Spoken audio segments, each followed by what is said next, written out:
우리 함께 말씀 나누기 원합니다.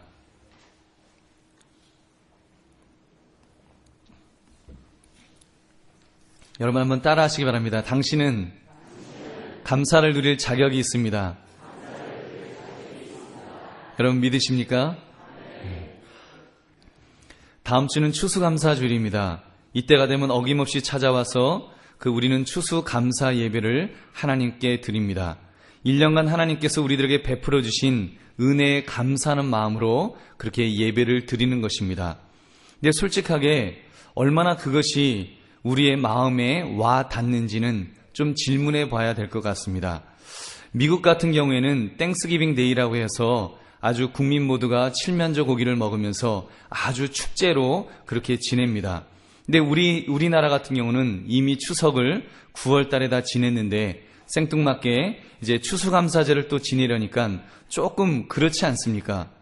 제가 어렸을 때는 아니 나는 농부도 아닌데 무슨 추수를 한다고 그 추수감사 예배를 드리나, 무슨 감사한금은 왜 드리라고 하나, 그렇게 좀 마음의 부담감을 가졌던 그런 때도 있었습니다. 이런 생각을 해봤습니다. 어떤 해는 굉장히 추수감사절에 그 감사의 감격이 있을 때가 있었습니다. 근데 또 어떤 때는 추수감사절이 전혀 아무런 감격 없이 그냥 지나갈 때도 있더라는 것입니다. 특히 올해처럼 살기가 이렇게 어려워질 것이라는 나쁜 소문이 이렇게 돌 때에는, 그래서 심리적인 위축감이 이미 들 때에는, 이런 때는 더더욱 추수감사절이 좀 썰렁하게 느껴질 것입니다. 도대체 왜 감격이 있고 때로는 감격이 없는 것일까라는 그런 질문을 해보았습니다. 무엇인가 좋은 일이 많은 해는 감격이 있는데 그 일이 이렇게 꼬이기만 하고 잘 안 되는 때는 감격이 전혀 이렇게 없더라는 것입니다. 근데 또 이렇게 깊게 이렇게 더 생각을 해보면 사실 우리가 인생이라고 하는 것이 유별나게 좋은 일만 있었던 해도 별로 없었고 또 유별나게 나쁜 일만 있었던 해도 거의 어쩌다가 있지 않습니까?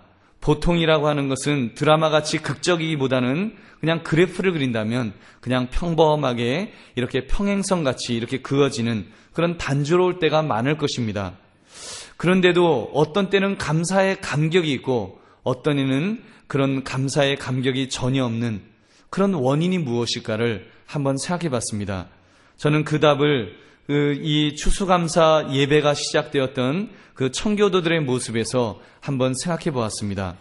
그것은 내가 그 해에 얼마나 수고하고 노력을 했느냐에 따라서 감격이 달라지더라는 것입니다. 여러분 적어도 1620년, 지금으로부터 380 훨씬 전에 그때 101명의 청교도들이 신대륙에 이제 신앙의 자유를 찾아서 그들이 신대륙에 첫 발을 내딛었을 때 그때 그들이 가졌던 감격과는 여러분 감격일 우리가 한번 생각해 보기를 바랍니다. 왜 그들에게 그런 감격이 첫 번째 맞는 추수감사 예배에 감격이 있었을까요? 그것은 그들이 생명을 바친 수고와 땀과 희생이 있었기 때문이라고 믿습니다. 여러분 신앙의 자유를 찾아서 이렇게 와서 그들은 신대륙에 발을 밟았습니다. 그리고 그 다음에 추수감사 예배를 드리기까지 그들은 모진 고생을 하였습니다. 거의 절반에 가까운 숫자 한 50여 명의 사람들이 추위와 질병 그리고 굶주림에 죽어간 후였습니다. 그들은 사랑하는 남편이 죽기도 하고 아내가 죽기도 하고 자식이 부모가 죽는 것을 보았습니다. 그러면서도요 제대로 이렇게 그 장례식도 치를 수가 없었습니다. 왜냐하면 주변에 있는 인디안들이 언제 어느 때 공격할지 모르기 때문에 괜히 그 장례를 치르면 이렇게 인디안들이 볼 때 사람이 죽었구나 또 죽었구나 그러면 숫자 세 갖고 얼마 남았겠구나 이렇게 전력이 노출될까봐 그런 장례도 치를 수가 없었습니다. 그러면서 이제 농사를 열심히 지었습니다. 이제 농사에 실패하면 그들은 이제 굶어 죽게 되는 것입니다. 생명을 건 피땀 흘리는 노력과 수고가 있었습니다. 그런 수고 속에서 누렇게 익어가는 보리와 밀과 옥수수밭을 보면서 그들은 무엇을 느꼈겠습니까? 그리고 첫 번째 수확을 거두면서 산더미처럼 이제 그 곡식들을 쌓아놓고 하나님 앞에 먼저 예배를 드리면서 그들이 얼마나 큰 감격이 있었을까요? 정말 하나님께서 그들의 수고를 아시고 그들에게 엄청난 것을 베풀어 주시는 것에 그들은 감사와 감격에 그들은 아름다운 예배를 하나님 앞에 드렸을 것입니다. 진실된 감사가 넘쳐났을 것입니다. 여러분, 저는 그 모습을 상상하면서 이렇게 말씀을 드리고 싶습니다. 추수감사절에 진정으로 감사하며 감격할 수 있는 사람은 1년 동안 열심히 수고한 사람입니다. 추수감사절의 감사는 수고한 사람만이 누릴 수 있는 감격이라는 것입니다.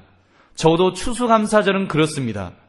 여러분, 좀 이야기가 좀 이상하게 들리실지도 모르겠습니다. 우리 예수 믿는 사람들은 하나님의 은혜로 산다고 했는데, 아니 왜 추수감사절은 수고한 사람만 누릴 수 있다고 지금 말씀을 하시지? 좀 의아할 것입니다. 근데 분명히 말씀드립니다. 추수감사절이라고 하는 이 추수에 대한 감사를 할 때는 틀림없이 수고함이 전제되어야 한다는 것입니다. 추수를 감사하면서 나의 수고함이 없다면 진정한 감사가 나올 수 없기 때문입니다. 여러분, 그것이 기독교 윤리요 기독교의 경제관입니다. 내가 수고한 것에 대하여 하나님은 정당한 대가를 주시는 것입니다. 그리고 정당한 대가를 주시는 것에 대해서 하나님에게 감사해야 하는 것입니다. 여러분, 내가 수고하지 않는 상황에서 무엇인가 일확천금을 주셔야지 감사하겠습니다라고 생각한다면 그것은 잘못된 것입니다. 어떤 분은 그럽니다. 목사님, 제가 로또를 사갖고 로또가 당첨만 되면 제가 아주 그냥 건축원금을 왕창 하겠습니다. 어떤 분은 믿음 좋은 분은 다 하겠다고 합니다. 여러분, 다 하겠다고 해도 그거 바른 신앙 아닙니다. 여러분, 우리가 일확천금으로 그렇게 로또를 해서 건축원금을 내겠다면 그는 여러분 하나님을 도박의 하나님으로 만드는 것입니다. 여러분, 우리가 추수감사절을 보낸다 할 때는 틀림없이 우리의 수고함을 통해서 얻어진 것에 대해서 감사할 수 있기를 바랍니다. 만약에 여러분, 내가 수고하지 않았는데 이렇게 생겨진 어떤 그런 것이 있다면, 특별히 그것이 불법한 것이, 잘못된 것이 있다면 우리가 오히려 하나님 앞에 회개해야 될 것입니다. 그러므로 여러분, 우리는 수고함이 전제되어야 된다는 것을 반드시 생각하시기 바랍니다. 이것은 여러분 구원과는 분명히 구별되는 것입니다. 여러분, 혹시 착각하실까봐, 오해하실까봐 다시 말씀을 드립니다. 우리가 영원히 구원받는 일에 있어서는 철저하게 무조건적인 하나님의 은혜의 기초를 합니다. 인간의 어떤 노력으로 구원을 성취할 길이 없습니다. 그 구원을 성취하기에는 구원이 너무 값진 것이기 때문에, 반면에 우리 인간이라고 하는 것은 너무나 연약한 존재이기 때문에 우리는 우리의 힘으로, 우리의 노력으로 구원을 얻을 수가 없습니다. 그래서 구원이라고 하는 것은 전적으로 하나님의 은혜라고 그랬습니다. 하나님께서 예수 그리스도, 하나님의 아들을 이 땅에 보내주시고 바로 우리의 죄를 위해서 십자가에서 돌아가시도록 하였습니다. 죄값을 대신 치르도록 해주신 것입니다. 그렇기 때문에 우리가 예수님을 믿기만 하면 구원을 얻습니다. 우리는 그 구원을 은혜라고 말합니다. 전적인 은혜라고 말합니다. 무조건적인 은혜라고 말합니다. 우리의 전혀 행위가 없는 그냥 믿음으로 얻어진 하나님의 선물이라고 우리는 말하는 것입니다. 여러분, 그러나 추수에 대한 감사는 우리의 수고가 전제되어야 할 줄로 믿습니다. 여러분, 이 말에 뒷받침되어주는 말씀이 오늘 우리가 읽은 본문의 씨 뿌리는 자의 수고입니다. 눈물을 흘리며 씨를 뿌리는 자는 기쁨으로 거두리로다. 울며 씨를 뿌리러 나가는 자는 반드시 기쁨으로 그 곡식단을 가지고 돌아오리로다. 여러분, 이것은 하나님의 약속의 말씀입니다. 여러분, 이것은요, 우리가 수고하며 우리가 울며 수고하는 그 노력을 하면 하나님께서 열매를 주시겠다고 하는 약속인 것입니다. 또 그런 수고하는 노력이 없이는 기쁨으로 그 단을 거둘 수 없다는 것을 하나님께서 말씀하시는 것입니다. 여러분, 그렇다면 우리가 또 그런 생각이 들 것입니다. 내 노력으로 얻는 것이라면 뭐 하나님께 감사할 것이 있겠는가? 내가 내 노력으로 얻은 것인데, 여러분, 내가 수고했지만 좋은 결과를 주신 것은 하나님의 주권에 달린 줄로 믿습니다. 잠언 16장 9절, 사람이 마음으로 자기의 길을 계획할지라도 그 걸음을 인도하는 자는 여호와시니라. 여러분, 농부가 수고를 합니다. 땀을 흘립니다. 김을 메고요, 땅을 갈고, 곡식을 뿌리고, 또 그것들을 잘 병충들을 없애기 위해서 이렇게 돌보는, 물을 주고 하는 그런 돌봄, 수고가 많이 있습니다. 그러나 여러분, 그 모든 수고에 하나님의 함께 하심이 없으면 안 되는 것입니다. 농부에게 건강을 주시는 것은 하나님의 은혜입니다. 땅을 주신 것은 하나님의 은혜입니다. 비를 내려주심은 하나님의 은혜입니다. 햇볕을 주심은 하나님의 은혜입니다. 그 농작물이 건강하게 자라서 열매 맺도록 지켜주시는 것은 하나님의 은혜인 것입니다. 수고는 내가 했지만 좋은 결과를 얻을 수 있도록 지켜주시는 것은 하나님의 그런 은혜인 줄로 믿습니다. 그러므로 우리는 감사하는 것입니다. 여러분, 우리의 속에 얼마나 감사가 있는지 이번 추수감사절을 맞이해서 이번 한 주간 여러분 한번 곰곰이 생각해 보시기 바랍니다. 저는 올해도 제 자신을 돌아보면서 하나님께 감사를 드립니다. 우리 한강교회에서 담임 목사로서 이렇게 섬길 수 있다는 사실에 정말 감사를 드립니다. 제가 지나온 그 길들을 생각하면 신학을 공부하며 훈련받았던 그 긴 시간들이 있었습니다. 나름대로 노력하며 땀 흘려 수고했던 것이 없지 않아 있었습니다. 나 그때는 불안했습니다. 하나님, 정말로 나를 써주시겠습니까? 정말로 저를 써주실까요? 여러분, 목회자가 참 많이 있습니다. 그러면서 이렇게 불안한 마음도 없지 않아 있었습니다. 근데 하나님께서 이렇게 저의 별것 아닌 노력이지만 그런 수고를 외면하지 않으시고 좋은 교회에서 좋은 성님들을 만나서 이렇게 목회할 수 있도록 귀한 목회지를 주심에 저는 하나님께 이번 2008년도도 하나님께 감사를 드립니다. 여러분, 물론 저도 어떤 때는 유명한 목사님들을 보면 이렇게 질투심이 날 때도 있습니다. 하나님, 저분은 왜 저렇게 유명해지셨어요? 나는 뭐예요? 이런 마음이 들 때도 없지 않아 있습니다. 그러나 수고할 수 있는 이런 사역의 현장을 주신 것이 정말 얼마나 감사한지 모릅니다. 여러분, 저는 내년에도 올해보다 더 열심히 일할 것입니다. 제가 할 수 있는 최선을 다하여 교회를 섬기고 또 성도들을 섬길 것입니다. 그리고 그렇게 섬기는 중에 하나님께서 주시는 그 분명한 열매들이 있을 줄로 믿습니다. 또 그 열매 앞에 하나님 앞에 더 감사하면서 여러분, 감사를 누려야 되겠다라는 그런 생각도 해보았습니다. 사랑하는 성도님들, 여러분들은 어떻습니까? 여러분 중에는 직장을 다니면서 정말 2008년도 애를 쓰고 수고하신 분들이 계실 것입니다. 얼마나 많은 수고가 있었습니까? 어떤 때는 치사한 일들도 있을 것이고 정말 다 속을 내어주어야 되는 그런 아픔과 괴로움도 분명히 있으실 것입니다.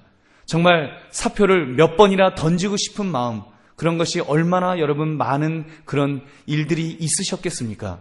그럼에도 불구하고 여러분 수고하며 애썼던 여러분들의 그 수고함, 여러분 한번 생각해 보시기 바랍니다.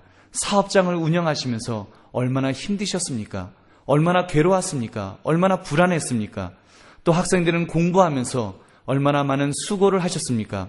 또 주부들은 가정에서 가사일을 돌보면서 그 끝없는 그 일을 해도 티나지 않는 그 일을 어제 했는데도 오늘 또 해야 되고 오늘 했는데도 내일 또 해야 되는 그 끔찍한 일을 하면서 얼마나 수고를 많이 하셨습니까?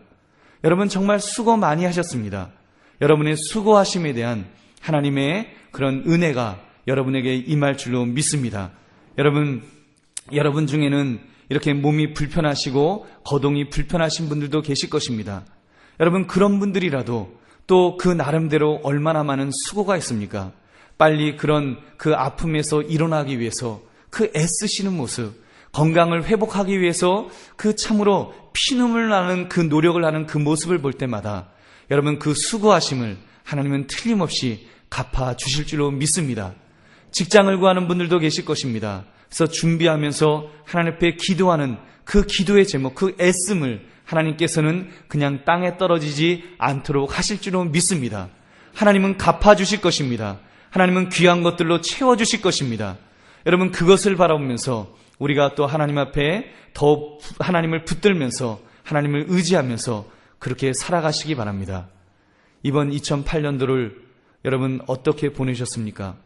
그렇게 정말 죽도록 일하셨는데 너무 힘들어서 차라리 죽어도 나쁘지 않겠다라고 생각할 정도로 애를 썼는데, 여러분 때로는 어떤 분은 별로 열매를 얻지 못했다라고 생각하는 분들도 계실 것입니다.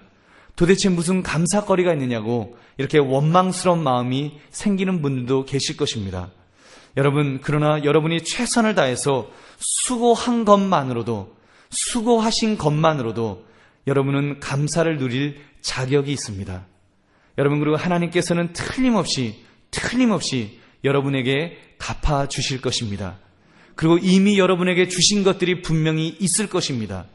여러분은 느끼지 못하지만 이미 하나님께서 여러분에게 기본적으로 주시는 하나님의 은혜가 있더라는 것입니다. 여러분 자신을 한번 돌아보십시오. 그런대로 결실을 얻은 것이 있지 않으십니까?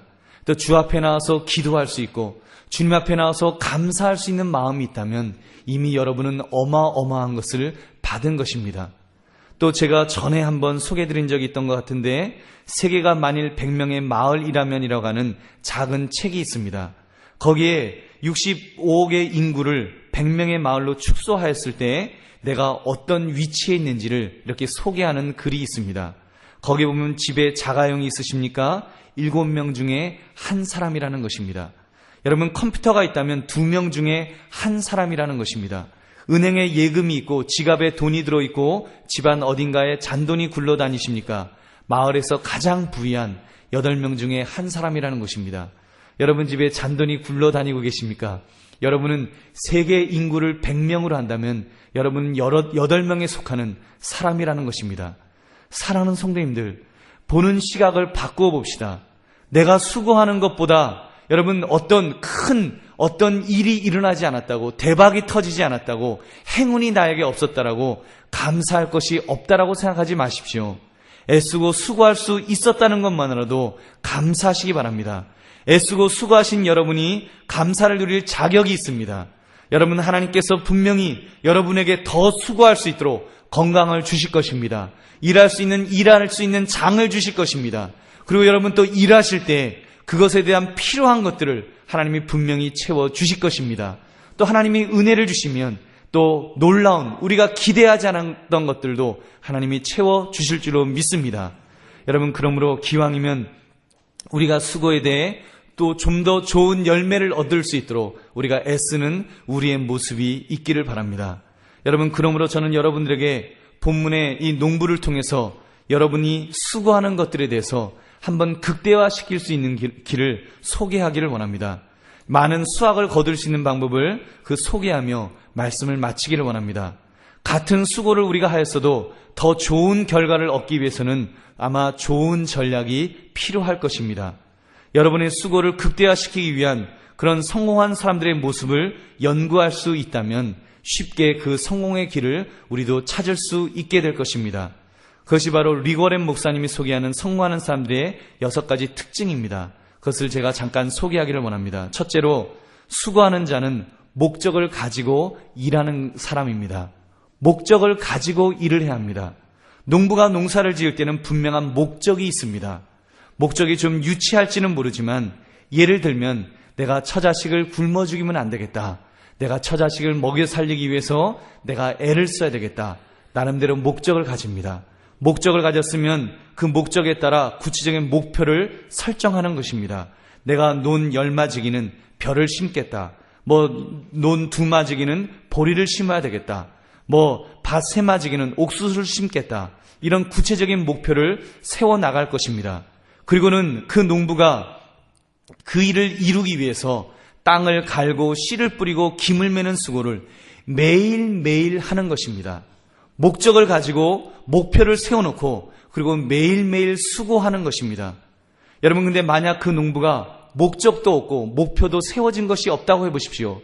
그러면요 그 농부는 한 움큼 보리를 심다가 아니야 옥수수 심어야 돼. 옥수수 심다가 아니야 감자를 심어야 돼. 감자를 심다가 아니야 내가 이제는 또 뭘 해야 되지? 우왕좌왕하다가 여러분 그 농부는 이제 농사를 망치게 될 것입니다. 성공하는 사람들은 그 분명한 목적이 있다고 말을 합니다. 무엇을 이루겠다고 하는 분명한 목적을 세우는 것입니다. 그리고 그 목적을 이루기 위해서 그 세운 그 몇 가지 구체적인 목표들을 세워나갑니다. 그리고 그 목표들을 이루기 위해서 매일매일 구체적으로 실천해야 될 것이 무엇인지를 점검해 나가는 것입니다. 그리고 그것을 실천하는 것입니다.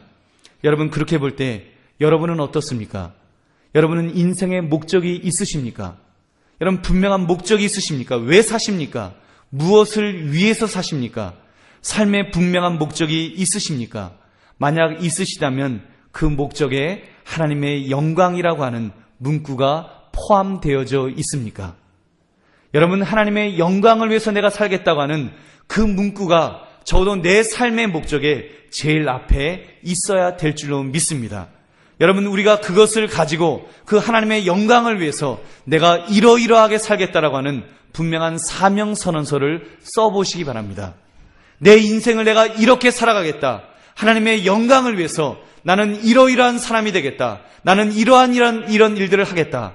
여러분, 그런 것들을 한번 써보시기 바랍니다. 언제 기회가 있으면 여러분, 그런 인생의 목적을 잡는 그런 것들을 우리가 또 말씀을 더 구체적으로 나누기를 원합니다.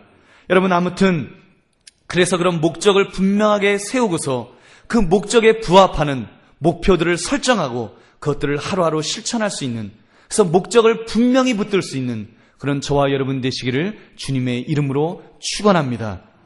두 번째는 수고하는 자의 특징은 신실함을 유지하는 것입니다. 신실함의 반대는 거짓일 것입니다.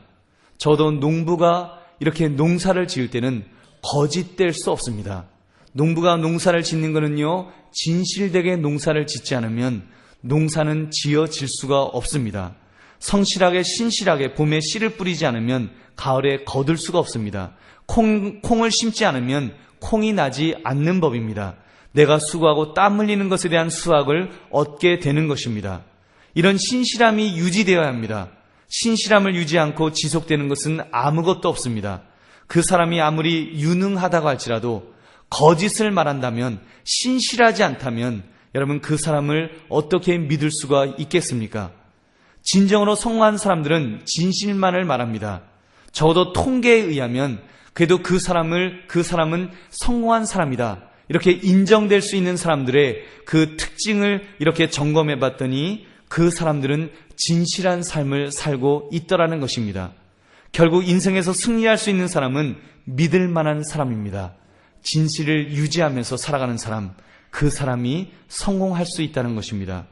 사랑하는 성도님들, 신실함을 유지하고 계십니까? 아무리 세상적으로 유능하고 엄청나게 출세하면 무엇하겠습니까?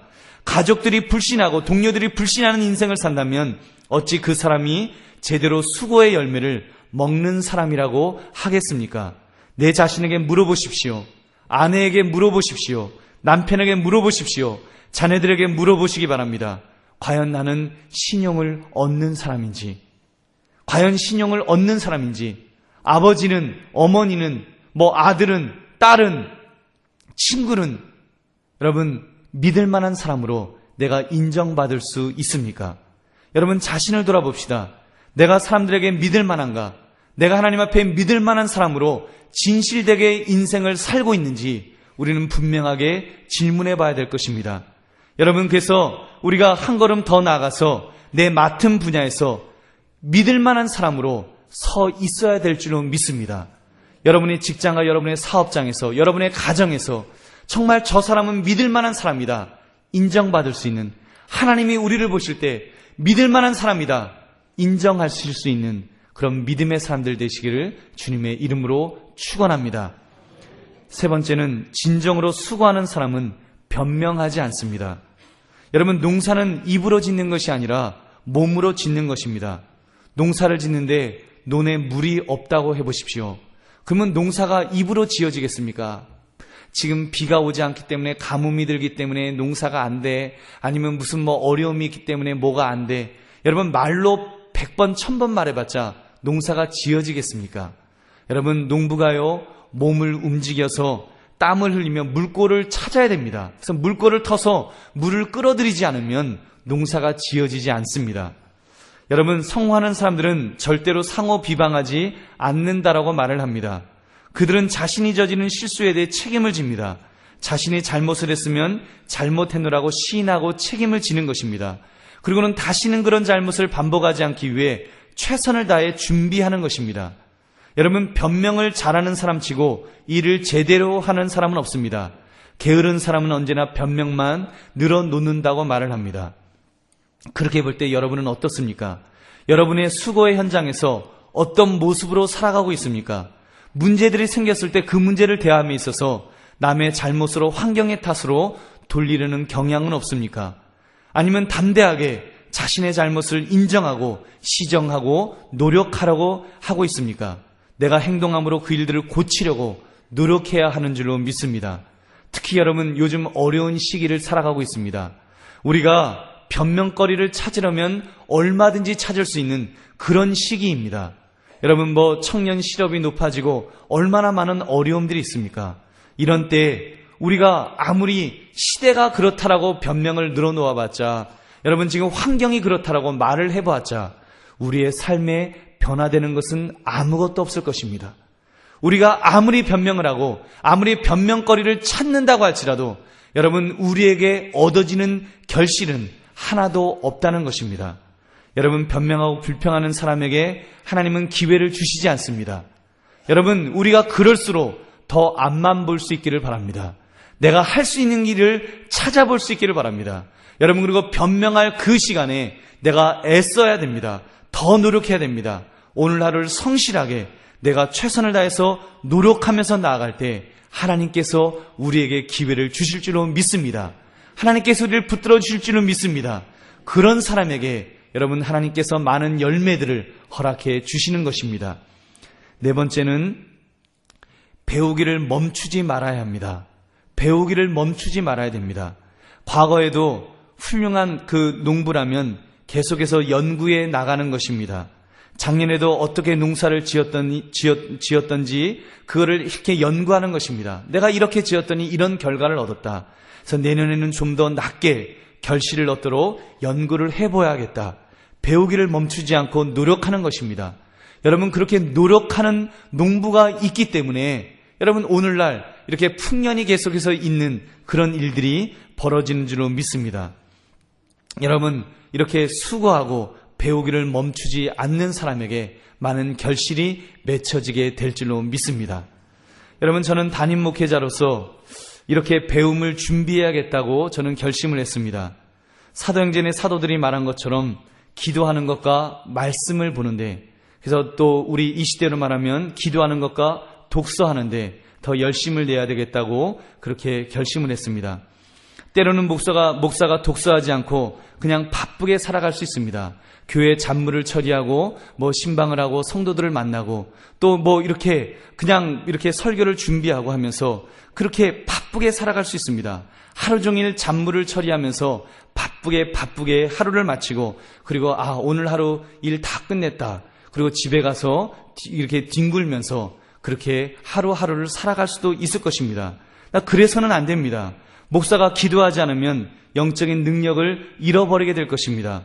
목사가 독서하지 않으면, 특히 말씀으로 무장하지 않으면 여러분, 어느 때가 되면 실력이 고갈되어서 깡통이 되는 그런 설교자, 그런 목사가 될 것입니다. 여러분, 그래서 저는 하나님 앞에 기도합니다. 앞으로 공부할 기회가 있으면 좀 더 공부하고 싶습니다. 시간이 없지만 없는 시간을 쪼개어서라도 자기 발전을 위해 노력하는 지도자가 아니면 이 시대의 참된 지도자가 될 수 없을 것입니다. 지도자들은 하나같이 계속해서 배우는 사람들입니다. 배우기를 멈추는 순간 모든 지도자의 지도력도 멈추게 될 것이기 때문입니다. 여러분은 어떻습니까? 배움을 멈추고 안주하고 싶지는 않으십니까? 아니면 계속해서 배움의 길을 이렇게 걸어가고 있습니까? 여러분, 비즈니스를 하시는 분들도 마찬가지입니다. 사업을 하시면서 여러분, 그냥 내가 여태까지 했던 것대로 그냥 해야지 하는 사람에게는 발전이 없습니다. 그러다가 다른 정말 수고하고 노력하면서 나름대로 연구하는 사람이 나타나면 도태될 수뿐이 없는 것입니다. 여러분, 이 시대는요, 경쟁의 시대입니다. 내가 공부하지 않으면, 내가 노력하지 않으면, 내가 더 연구하지 않으면 여러분, 우리가 제대로 할 수 없는 시대입니다. 직장 생활을 하는 분들도 마찬가지입니다. 이제는 철밥통이 없습니다. 이제는 내가 노력하지 않으면 후배들이 뛰어오르는 것이, 그래서 그 선배를 밀치는 것이 지금 이 시대입니다. 그래서 우리가 더 노력해야 됩니다. 더 이렇게 연구해야 됩니다. 가사노동을 하시는 분들도 마찬가지입니다. 자녀들에게 또 배우자에게 무시당하지 않으려면 연구하셔야 됩니다. 음식하는 것도 연구하셔야 되고요. 여러분 세탁하시는 것도 연구하셔야 되고 다 연구하셔야 됩니다. 그래서 더 좋은 방법들, 육아를 이렇게 자녀들을 키우는 것도 더 연구하지 않으면 여러분 이제는 안 되는 시대를 우리는 살아가고 있다는 것입니다. 여러분 또 이렇게 단순 노동직에 계시는 분들도 마찬가지입니다.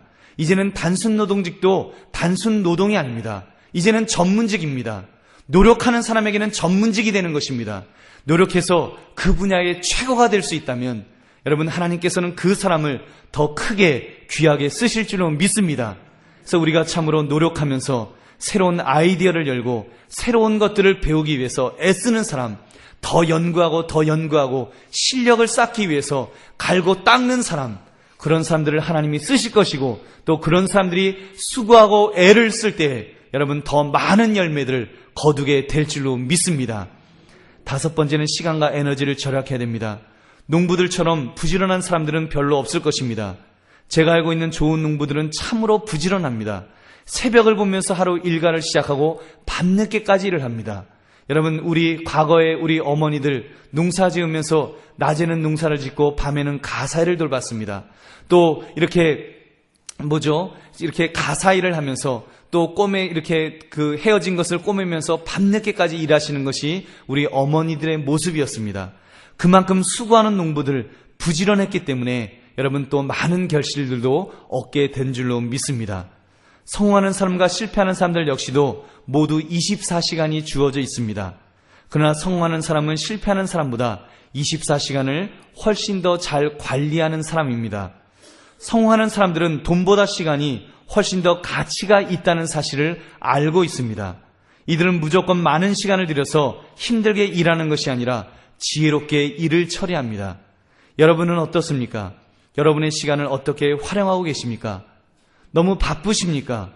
기도하거나 말씀을 묵상할 시간조차도 없다라고 느껴지십니까? 그렇다면 시간을 잘 활용할 방안을 모색해 보시기 바랍니다. 여러분, 그래서 무엇이 가치가 있는지 그것을 분명하게 잡으면서 우선순위가 무엇인지를 정하시면서 여러분 내게 주어진 24시간을 정말 100분, 120%, 130% 우리가 활용해야 될 줄로 믿습니다. 혹시나 여러분 중에 나는 너무 한가하다고 느껴지십니까? 여러분 한가하다는 것은 너무 한가해서 할 일이 없다는 것은 그것은 조금 잘못된 것입니다. 여러분 그 한가함이 내가 시간을 잘 활용해서 생겨진 한가함이라면 그 한가함을 누리십시오. 그러나 내가 시간을 제대로 활용하지도 않았는데 한가하다면 그것은 게으른 것입니다. 여러분 내게 주어진 시간을 내가 어떻게 활용해야 될지를 잘 찾아나가면서 우리가 우리의 주어진 시간과 에너지를 절약해 나가면서 100%, 120%, 120%, 150%, 200% 활용할 수 있는 그런 저와 여러분 되시기를 주님의 이름으로 축원합니다. 마지막으로 수고하는 사람은 끝까지 고수할 것을 결심해야 됩니다. 분명한 목적을 세웠으면 끝까지 나가는 것입니다. 농사 짓는 사람은 그렇게 짓습니다. 한번 씨를 뿌렸으면요 끝까지 갑니다. 중간에 가다가 아니다 그러고 밭을 갈 수가 없습니다. 그랬다가는 그의 농사를 망치게 되는 것입니다. 중도에 포기하는 농부라면 결실을 얻지 못할 것입니다. 여러분 우리가 하던 일을 만약에 멈추게 된다면 어떻게 열매를 맺을 수가 있겠습니까? 여러분 성공하는 사람은 중단 없이 계속 길을 간다는 것입니다. 때로는 실패하더라도 실패를 통해서 배우는 것입니다. 그리고 실패를 통해서 배우고는 의기소침해져서 거기서 좌절하는 것이 아니라 다시 일어나는 것입니다. 여러분 우리도 그렇게 되기를 원합니다. 하나님의 영광을 위해서 여러분 목적을 가지고 분명한 목표를 세우시고 살아가시기 바랍니다. 한번 세워졌다면 끝까지 가시기 바랍니다. 실패해도 또 일어서시기 바랍니다. 좌절이 오더라도 또 일어서시기 바랍니다. 그래서 우리가 그 일을 향해서 가고 또 가면 하나님께서 틀림없이 우리에게 열매를 주실 줄로 믿습니다. 말씀을 맺습니다. 열심히 수고하십시오. 내년 추수감사절을 우리가 또 기대하면서 더 열심히 수고하시기 바랍니다. 하나님 앞에 최선을 다해서 일하는 사람들이 믿는 사람들의 모습인 줄로 믿습니다. 수고하되 지혜롭게 수고하십시오. 내가 왜 수고해야 되는지에 대한 분명한 목적을 가지십시오. 언제나 신실함을 유지하십시오. 변명하기보다는 내가 책임을 지며 책임감 있게 수고하십시오. 연구하기를 게을리하지 마시고 공부하면서 그 일을 하시기 바랍니다. 시간을 아끼십시오. 그리고 시작한 일은 끝까지 인내하며 견디시기 바랍니다. 여러분, 그렇게 하면서 그 결과는 우리가 하나님에게 모두 맡겨드리는 것입니다. 여러분, 하나님에게 모두 맡겨드리는 것과 내가 애를 쓰며 수고하는 것은 같이 가야 됩니다. 여러분, 그것은요, 동전의 양면과 같은 것입니다. 하나님 편에서 보면 전적으로 하나님에게 맡겨드리는 것입니다. 나 인간 편에서 보면 애쓰며 수고함이 있어야 됩니다. 그 두 가지가 함께 갈 때, 인간 쪽에서 최선을 다해서 준비하며 내가 노력하며 그렇게 나아갈 때, 하나님이 은혜 주셔서 또 복을 주실 때, 거기서 여러분 놀라운 역사가 일어날 줄로 믿습니다. 거기서 시너지 효과, 상승 효과가 일어나게 될 줄로 믿습니다. 우리가 수고한 것보다도 때로는 하나님께서 더 놀라운 것들로 주실 것입니다. 우리가 목적으로 세웠던 것보다도, 우리가 목표로 삼았던 것보다도 더 많은 것들로 채워주실 것입니다. 그것이 믿음 있는 사람이 기도하면서 최선을 다하면서 땀 흘려 수고하고 씨를 뿌리는 자의 모습인 줄로 믿습니다. 그것을 통해서 또 놀라운 것들을 거두어 갈 수 있는 여러분 되시기를, 하나님 앞에 더 감사할 것들이 많은 그런 우리가 되기를 주님의 이름으로 축원합니다. 여러분이 함께 기도하기를 원합니다. 하나님 앞에